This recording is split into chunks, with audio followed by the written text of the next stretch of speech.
Assalamualaikum warahmatullahi wabarakatuh. Sahabat beriman, ketika mendengar kata bidadari, apa yang terlintas di benakmu?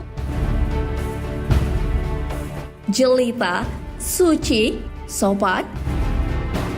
Di dalam Al-Quran dan hadis, banyak disebutkan tentang bidadari syurga ini. Allah menggambarkan bidadari dengan cantik dan terjaga. Hal ini sesuai firman-Nya. Bidadari-bidadari yang jelita, putih, bersih dipingit dalam rumah. Al-Quran Surah Ar-Rahman ayat 72. Lalu, seberapa cantikkah penggambaran bidadari itu? Mengapa bidadari bisa digambarkan secantik itu? Ini dia ulasannya, tonton terus videonya hingga akhir hanya di channel Islam Populer. Tapi sebelum lanjut, jangan lupa klik subscribe, like, dan lonceng notifikasi untuk mendukung channel ini agar terus menyiarkan syiar Islam.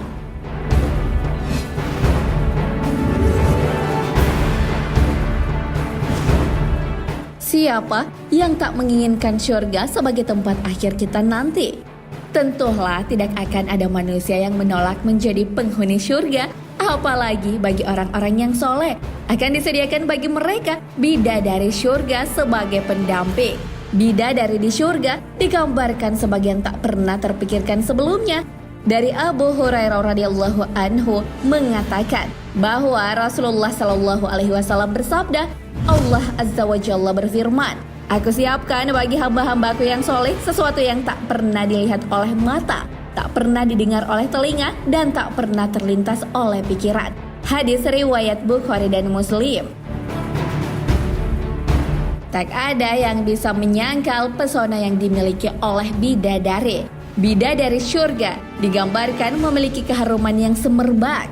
Hal ini sesuai hadis Rasulullah Shallallahu alaihi wasallam.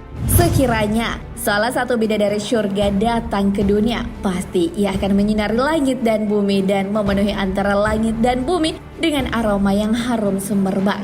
Sungguh tutup kepala salah seorang wanita syurga itu lebih baik daripada dunia dan seisinya. Hadis riwayat Bukhari dan Muslim. Bidadari itu juga digambarkan memiliki sifat yang sopan dan terjaga dari manusia dan jin. Tak ada yang pernah menyentuhnya. Di dalam surga terdapat bidadari-bidadari yang sopan, yang menundukkan pandangannya tak pernah disentuh oleh manusia sebelum mereka, penghuni-penghuni surga yang menjadi suami mereka, dan tidak pula oleh jin. Maka nikmat rohmu yang manakah yang kamu dustakan? Al-Quran Surah Ar-Rahman ayat 56 hingga 57.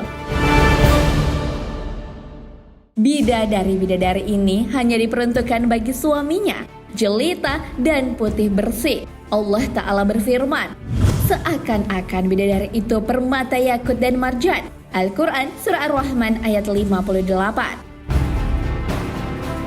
Al-Hasan dan mayoritas ahli tafsir lainnya mengatakan bahwa yang dimaksudkan adalah bidadari-bidadari syurga itu sebening yakut dan seputih marjan. Masya Allah, begitu sempurna ciptaan Allah. Kesempurnaan bidadari digambarkan mampu menyinari langit dan bumi. Dari Said bin Jubair, dari Ibnu Abbas radhiyallahu anhu, dia berkata, saya pernah mendengar Ibnu Abbas berkata, sekiranya bidadari syurga mengeluarkan telapak tangannya di bumi, maka akan membuat penduduk dunia kagum karena saking bagus dan indahnya.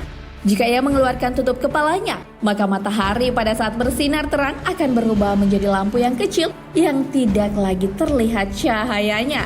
Jika ia mengeluarkan wajahnya yang cantik, maka kecantikan wajahnya akan menyinari langit dan bumi. Tentu kita merasa penasaran, kenapa bidadari digambarkan begitu jelita? Sahabat beriman, ternyata proses penciptaan bidadari berbeda dengan manusia yang dicipta dari tanah, malaikat dari cahaya, dan iblis dari api. Bidadari diciptakan dari 4 unsur.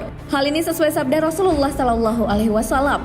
Diriwayatkan dari Ibnu Abbas radhiyallahu an, sesungguhnya Nabi Shallallahu alaihi wasallam bersabda, sesungguhnya di dalam syurga itu ada bidadari yang dinamakan Aina, diciptakan dari 4 unsur, yaitu dari misik, kafur, anbar, dan sa'faran.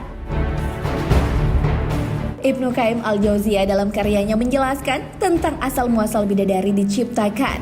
Diriwayatkan dari Anas bin Malik radhiyallahu anhu yang sanadnya bersambung, Rasulullah Shallallahu Alaihi Wasallam bersabda, sekiranya bidadari surga meludah di 7 lautan bumi, pasti airnya akan berubah menjadi tawar. Karena saking tawarnya mulut bidadari surga tersebut. Bidadari bermata jeli diciptakan dari safaran.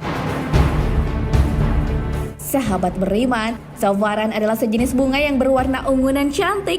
Bunga ini tumbuh di Jazirah Arab yang mengeluarkan bau yang sangat harum. Utiknya memiliki banyak khasiat. Karenanya bunga ini dijuluki bunga termahal di dunia. Dalam penciptaan bidadari, bagian tubuhnya diciptakan dengan unsur yang berbeda. Hal ini sesuai sabda Rasulullah Shallallahu Alaihi Wasallam. Allah menciptakan bidadari dari jari-jari kakinya hingga kedua lututnya dari za'faran alias jenis parfum. Sedangkan dari kedua lututnya hingga dada diciptakan dari misik, jenis parfum. Sedangkan dari dada hingga lehernya diciptakan dari anbar, jenis parfum yang berwarna abu-abu, dan dari leher hingga kepalanya diciptakan dari kafur putih. Hadits riwayat Tirmizi dan Tabrani. Sahabat beriman, itulah gambaran dari bidadari surga. Bidadari diciptakan untuk menemani para orang soleh penghuni surga. Seorang bidadari bernama Lu'bah yang matanya sungguh jelita dan membuat iri bidadari lain mengatakan bahwa ia akan bersama dengan orang yang mencari keridaan Allah. Diriwayatkan dari hadis Hasan bin Atiyah dari Ibnu Mas'ud radhiyallahu anhu berkata, di surga terdapat bidadari yang bermata jelita yang bernama Lu'bah. Semua bidadari surga kagum padanya. Mereka menepuk bahu Lu'bah dan berkata, betapa bahagianya engkau, wahai Lu'bah. Sesungguhnya apabila pemburu surga mengetahui keberadaanmu, pastilah mereka akan serius mengerjakan amal soleh.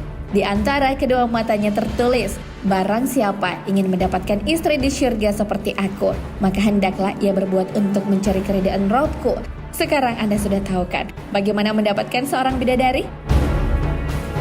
Wallahu a'lam bishawab. Sahabat beriman, jangan lupa berbagi informasi dengan share video ini karena sebaik-baik manusia adalah yang paling bermanfaat bagi manusia. Wassalamualaikum warahmatullahi wabarakatuh.